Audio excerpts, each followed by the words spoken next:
Hello everyone. This video is going to come with a little disclaimer warning, maybe graphic to some viewers. Discretion is advised. I'm going to be running through the hazardous materials incident narrative report that was in the discovery for the Chris Watts case. This report details how Bella and Celeste was removed from the oil tanks. On August 15th, 2018, at 23:44 hours, Sergeant Armstrong received a telephone call from Deputy Director Schaefer from the Colorado Bureau Investigation, CBI, requesting the assistance from the Colorado State Hazardous Materials Section with an ongoing investigation.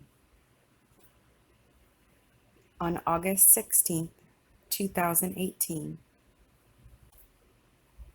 0500 a.m., Sergeant Armstrong sent a text message to Trooper Wilson and Ted Bandy, both with the Colorado State Patrol Hazardous Materials Section, CSP Hazmat, advising us to contact him in reference to a CBI request. At 0504 hours, Trooper Bandy contacted Sergeant Armstrong and advised that he would be en route to Roggen, Colorado. At 0530 hours, I had a phone conversation with Sergeant Armstrong, reference and agency assist we needed to complete. The Colorado Bureau of Investigation, CBI, and Frederick Police asked our hazmat team to assist in recovering deceased victims from crude oil tanks in the southeast Weld County.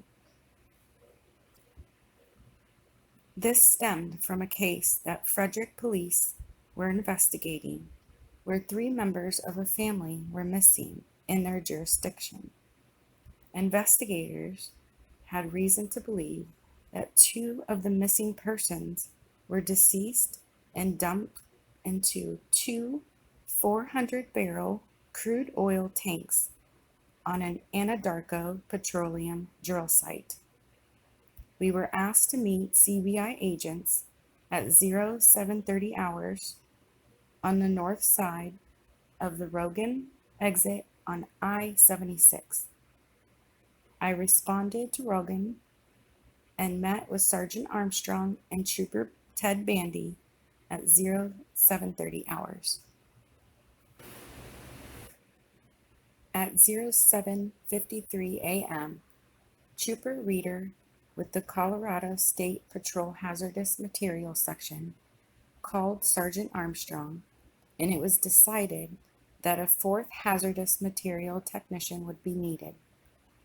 CBI agents arrived, and we followed them to a remote Anadarko crude tank battery site north of Roggen. Representatives from the Frederick Police Department, Anadarko Petroleum, DT Welding, and Northern Plains Trucking were already on scene at the tank battery. There were 2 400-barrel crude oil tanks at this location. Brett Schisler with Anadarko met with everyone on scene to talk about a plan to offload both crude oil tanks on the site safely. At 0854 a.m., Trooper Bandy contacted the Morgan County Dispatch Center to ask for a member of the Wiggins Fire Department to contact him. At 0902 a.m., Trooper Bandy was contacted by Tim Walker with the Wiggins Fire Department. Trooper Bandy explained the recovery effort and requested a brush truck and a tender to respond to the scene.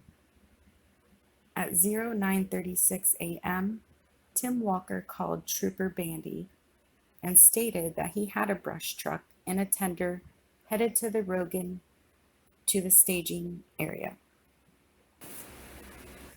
Sergeant Armstrong, Trooper Bandy, and I then assisted CBI and Frederick Police to conduct a grid search of the field just south of the tank batteries. We were advised to flag any item that did not belong on the grounding in the area. We walked from west to east, then along the east fence to the north. CSP personnel did not see anything that appeared new or out of the ordinary to the environment. Northern Plains Trucking had tanker trucks on scene and were methodically pumping crude oil out of the tank to the east first. The crude oil was first being drained into a metal pool. A hose with a screen device on the end of it pumped the crude oil out of the metal pool into the tanker truck. CBI agents were watching the metal pool for any items that may be evidence in this case. Jeff Jones with Anadarko used a 4-gas monitor to constantly monitor the air around the metal pool to stop work if the air became too toxic or flammable. Trooper Darren Reeder arrived on scene to assist once the recovery process started.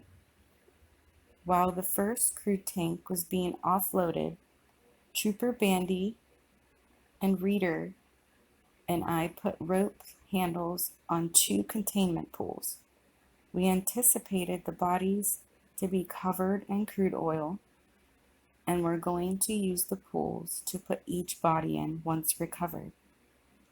Wiggins fire personnel arrived on scene and we staged a pumper truck to the north where the recovery would take place.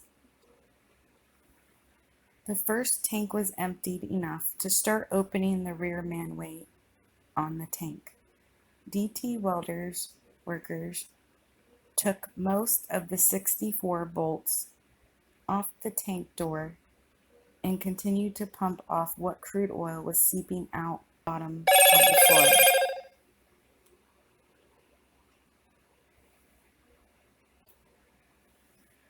Sergeant Armstrong went up to the top of the tank and looked in the thief hatch. Sergeant Armstrong told me he could see what looked like a body face down on the south side of the tank. Sergeant Armstrong took photos through the opening using the Weld County Coroner's Office camera. Sergeant Armstrong also photographed and measured the opening to be approximately 8 inches diameter using a metal measuring tape. Trooper Bandy and I donned the proper personnel, protective equipment, PPE, and finished removing the rear door to the first tank. We had DT welding employees move to an area not in view of the recovery. We used a squeegee to remove as much crude sludge from the manway entrance that we could.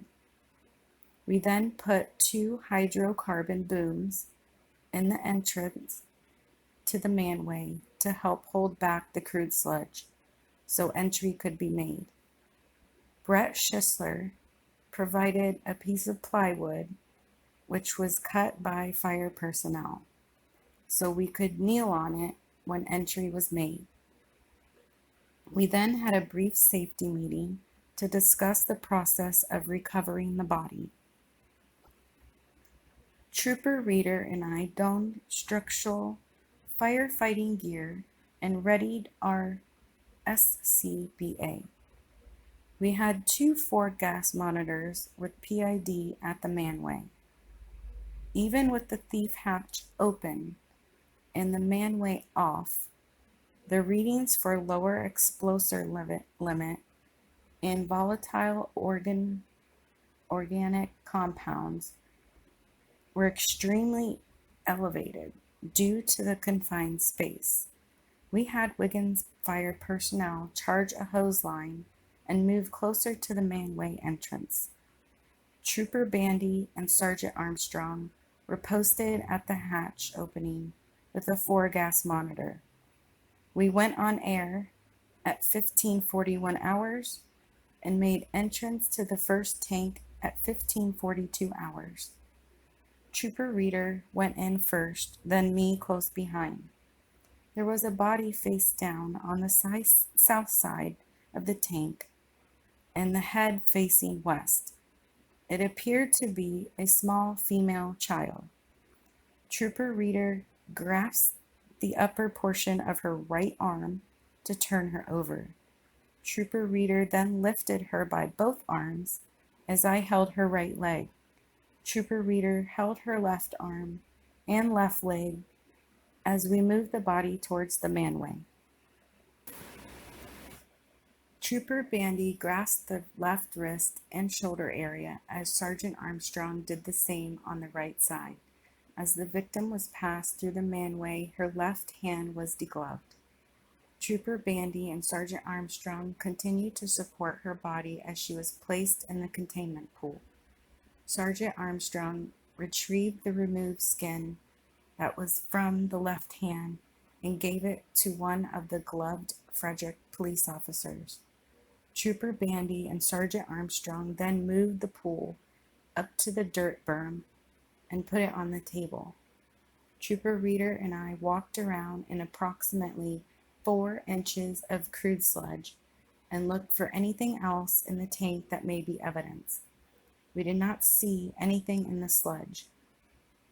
We exited the tank at 15:44 hours and walked into the field behind the tanks to be decontaminated. Joey Weiner with the Weld County Coroner's Office was on scene and took control of the recovered body.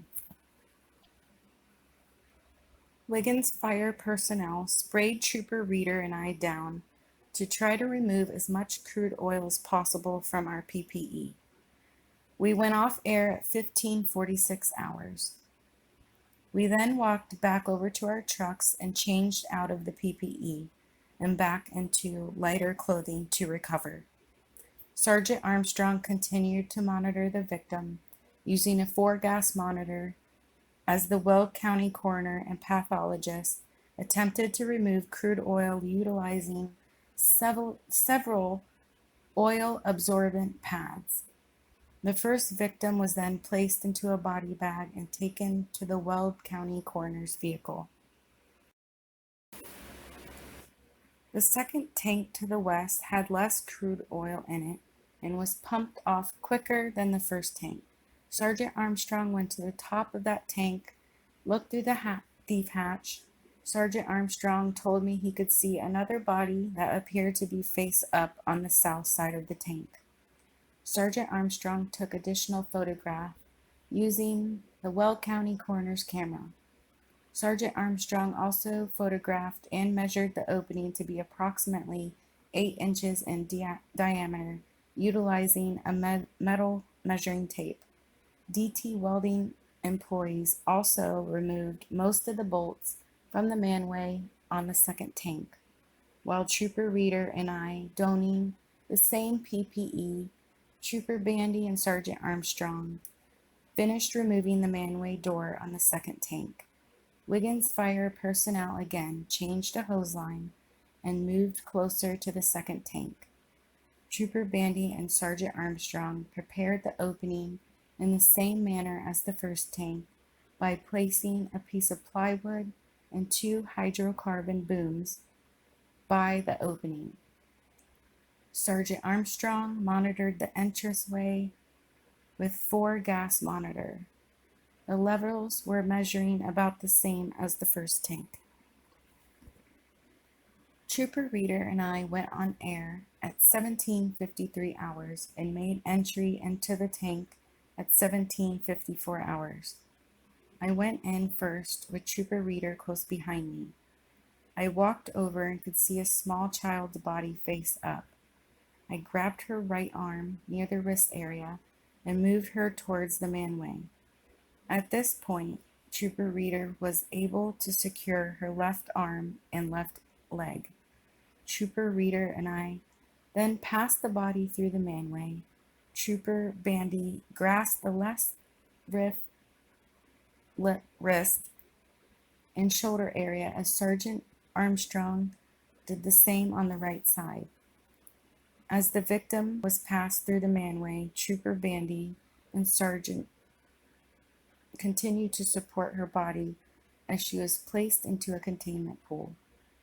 During this extraction, there was some skin slippage where we had to touch the body, the victim's body. There was also some skin on the plywood where her back made contact. Trooper Reader and I then walked around the inside of the tank, which also had approximately 4 inches of crude sludge in it. We did not locate any additional evidence in the tank. We exited the tank and walked over to the field south of the tanks. The body was turned over to the Weld County coroner, Joey Weiner. Sergeant Armstrong continued to monitor the second victim using a 4-gas monitor as the Weld County coroner and pathologist attempted to remove the crude oil utilizing several oil-absorbent pads. The second victim was then placed into a body bag and taken to the Weld County coroner's vehicle. Wiggins' fire again decontaminated both of us with the hose spray and firefighting foam. We went off air at 17:56 hours. Trooper Reader and I then went back to our response trucks and removed our PPE. We cleaned our equipment and began putting everything away. Trooper Reader and I changed back into our patrol uniform. Our on-scene hazmat team continued cleaning up and putting equipment away. All of the contaminated equipment was gathered in place within a large tarp. Brad Schisler stated that he would make arrangements with a cleanup contractor to take care of the contaminated items. We cleared the scene at approximately 18:45 hours. Additional notes: after speaking with CBI agent in charge, Lewis, he advised us to complete one of the reports with all of our input because we were acting as one unit. All times indicated in this report are approximate. Now I wanted to show you some pictures of what crude oil and crude sludge really looks like, so you can see exactly what this monster of a father did to his little girls. Not only did he manipulate their bodies through an 8-inch hole, but he expected their little bodies to decompose in this disgusting oil. So we now know what their bodies look like after they were recovered from the oil tanks. If you're curious to know how crude oil is made, I've attached some pictures here at the end which explains. Out of all the family annihilation cases that I've heard of, this is and will always be the worst case I've ever heard of, mainly because of this oil tank that he put his own flesh and blood in to decompose so no one would find them and disrespect their bodies, and shows us a new type of monster, an inhumane monster. Now listen to what Chris Watts had said to detectives during his interview and complaining about the crude oil, but had no problem putting his flesh and blood inside of it. I dumped my clothes in there. So was that would have been on the way back to the house? My neighborhood. Yeah. When Officer Kunab was there? Okay. Was it one of those red construction dumpsters? More than likely. Okay. Did you pack new clothes? How did that work? I already have some in there because, like, in case we have like a spill or something. Oh. Yeah. If you ever get crude oil on you, you don't. Yeah, I have like 2 pairs of boots, all kinds of different stuff in there, just because like just one time I had to clean up a spill and I had defrost on, and I had like a headache for like 2 weeks because it's like the crude oil that comes with that. So I always have something in there. So where did you keep them after you took them off? Like, did you just change out there into your new other clothes? So like I dumped my clothes in that dumpster. But that wasn't that on the way back? When you were coming? Like, you'd already worked the whole day, Yeah. right? I'd work like till like 11 or so. 11. Yeah. So that was back when Nicole Atkinson. Yeah, when she was at, Yeah, when she at my called. house hitting the doorbell, that's when I knew someone was at the house.